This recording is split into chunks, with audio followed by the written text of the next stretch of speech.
Hey guys, it's Tom, and I coming to you this evening to follow up. I think it's a little bit more than a week ago. I did a brief video on some of the major themes found in Rollo May's work, the discovery of being, writings in Existential Psychology.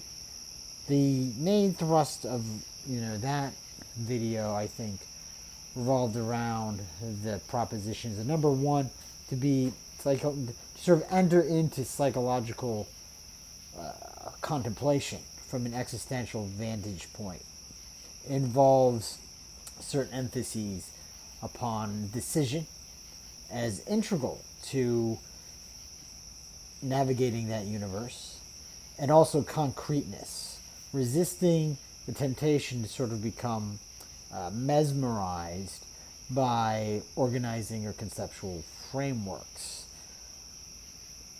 Such frameworks leading to a reduction of the patient to an assembly of drives or chemical processes or what have you.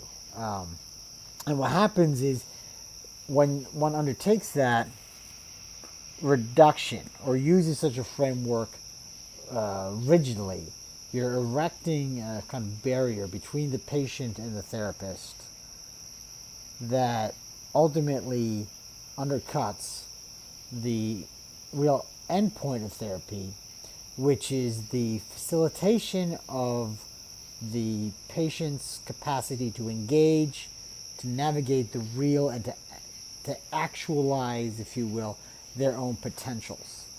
I hesitate slightly with that last phrase because occasionally the notion of emphasizing potentiality can be associated with a sort of Pollyannism, a kind of ersatz optimism, which is itself a kind of escapism.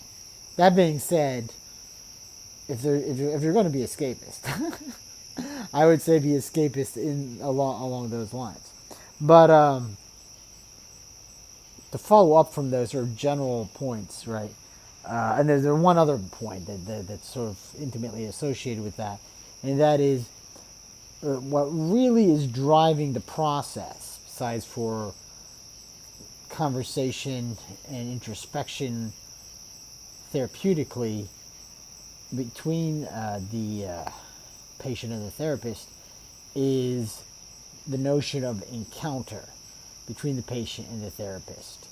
Encounter is like that space where you are meeting the other person as another person, another free, sovereign subject, if you like, entitled to the same dignity, the same sort of ontological authority that you have as an individual. So I want to sort of build upon those themes. There are certain sort of conceptual notions that are then developed later on in the discovery of being, and I'm just going to, in a more or less bullet point fashion, run through them. One I think is very interesting and potentially helpful is the insistence, the assertion, the proposition that to be a self is to be a self in a world. Now, this connects to a particular notion of consciousness that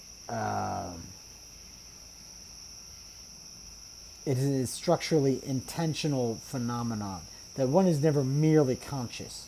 There is always a consciousness about something. And I say a little bit about that in some of my other videos a little bit further back about phenomenology. Just passing over that point in summary fashion, one implication flows from it is, again, excuse me, to be a self is to be a self with a world.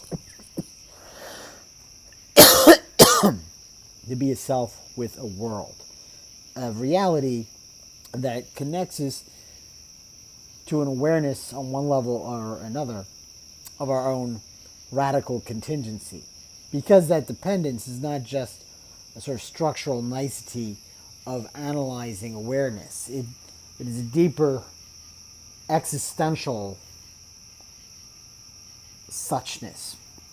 And moreover, not only is one a self with the world, but you're a self with worlds that are layered or nested or interrelate with each other. And there are three sort of domains. Sorry, not this cough.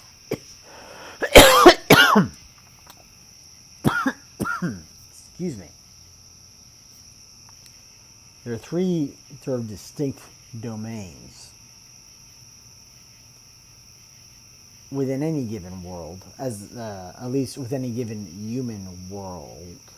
One of which is simply what is in German as a technical term, though it's not obviously technical in German, but it's used in the tradition of existentialism as a somewhat specific designator, the Umwelt, or the around world, if you like.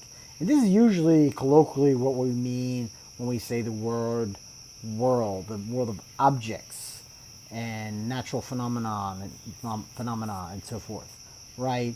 You know, I'm sitting on this porch, there's cicadas in the background, there's these things, it's a very thingy universe. But as a human being, that's only the beginning. Then there's the Mitwelt, or the world of being with, which is a social reality, or social realities. The sort of space of relationships that we inhabit and which inflect our identity. But even more fundamentally than the Mitwelt, or the world of being with, is what's sometimes referred to as the Eigenwelt, or the ownmost world. And this is that space of impression or awareness of our own discrete self as both an object and a subject with respect to reality at large. It is that sense of self which is really most austere, most basic. And when we enter into the awareness of the Eigenwelt, we suddenly become alive to our own agency in a way that is latent but not quite yet realized in the terms of the Mitwelt or the Umwelt. And it is within the space of the Eigenwelt, or the almost world, that other notions that are often sort of reduced to explanatory frameworks that are merely of the Umwelt or the Mitwelt